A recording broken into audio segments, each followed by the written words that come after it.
To weight or not to weight? That's the question. Whether it's better to use a weighting tool to make it easier for you to have percentages and weights in your course, or whether it's better to actually calculate out your points so that you have a more straightforward and accurate system for students, that's what I want to talk to you about today. So when I was an instructor here, I thought I understood weights, but in reality I really didn't. And when I came into the LMS administrator role, I had to figure out very quickly how weights are done in learning management systems and under what circumstances they're going to work best. So I want in this video to highlight what weighting is, because I do think that there are individuals who weight when they really don't need to, and there's extra confusion with weighting for students, and I think that perhaps some people who weight would benefit from moving away from weighting into a more straightforward system. So I want to give this information so you know that this is out there and how weights work and what circumstances they're best for. And of course, if you ever want to talk through how to take your system from weights to not weights, I'd be happy to work with you. And of course, some people might disagree with how I go through about weighting and my opinions on these, so please do let me know if you have disagreements or if I get something wrong about this, because I'd be happy to kind of come back and recant if I miss something important. So weighting is using the gradebook and assigning particular percentage weights to categories within your gradebook. So let's say you know that you want your test to be worth 70% of the full course grade.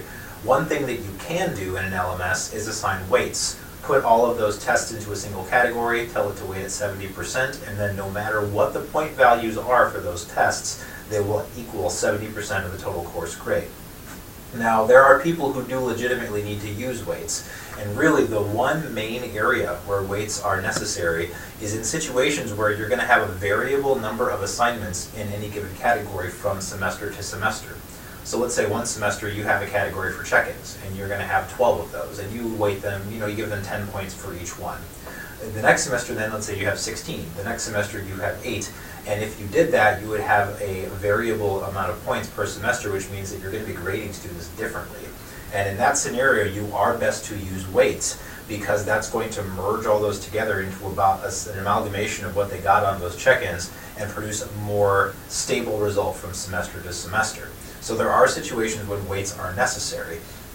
However, there are other situations where people do use weights when they have the same number of assignments from semester to semester, and the downside of using weights is that it actually can be very confusing for students because they can't calculate things out themselves, and there are some odd behaviors that can happen from weights too, such as a student getting a score on a quiz that's higher than their course average that actually brings their course average down. And if you want to know more about why that happens, I can tell you in person. I won't go into that in this video. So in my opinion, if you can avoid using weights and use a point-based system purely, you're actually going to give yourself a more straightforward system for your students. It just requires a little bit of upfront planning. So the problem is when people do use weights simply to assign those percentage values, what they could actually do instead is just calculate out how many points are in their course total and then adjust the point value so that they equal the proper percentages. So let's say if you have 1,000 points in your course and you know you want all of your tests to equal 70%, you would be better off sitting down and calculating out those point values for the tests so that they equal 700 points, because that's going to give it 70% of the grade. And what that does is then students can very easily sit down with those numbers and calculate it out themselves. Whereas when you use weights with point values that are kind of all over the place, it becomes much harder for them to really sit down and figure out what they need to do well and how everything's playing together, because sometimes you just can't really calculate it out because of the formulas that are being used within the weights. So what I would urge you to do is, if you do use weights, be sure that you really do need to use weights. And again, the situation where you would really need to use them is when the number of assignments in a category varies from semester to semester. Because if you don't have that situation, you actually will be doing your students a service by sitting down, calculating out all of your point totals, and making sure that the point values add up to the weights you're trying to achieve. It requires some planning up front, but then you have a much simpler, more straightforward gradebook that makes a lot more sense to students.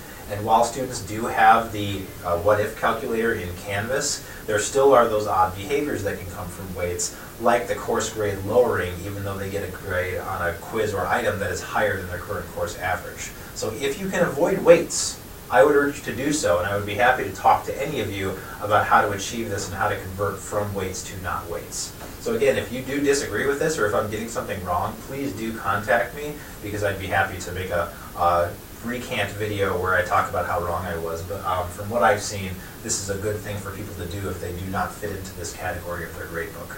So please let me know if you have any questions, but otherwise, have a great weekend. See you later.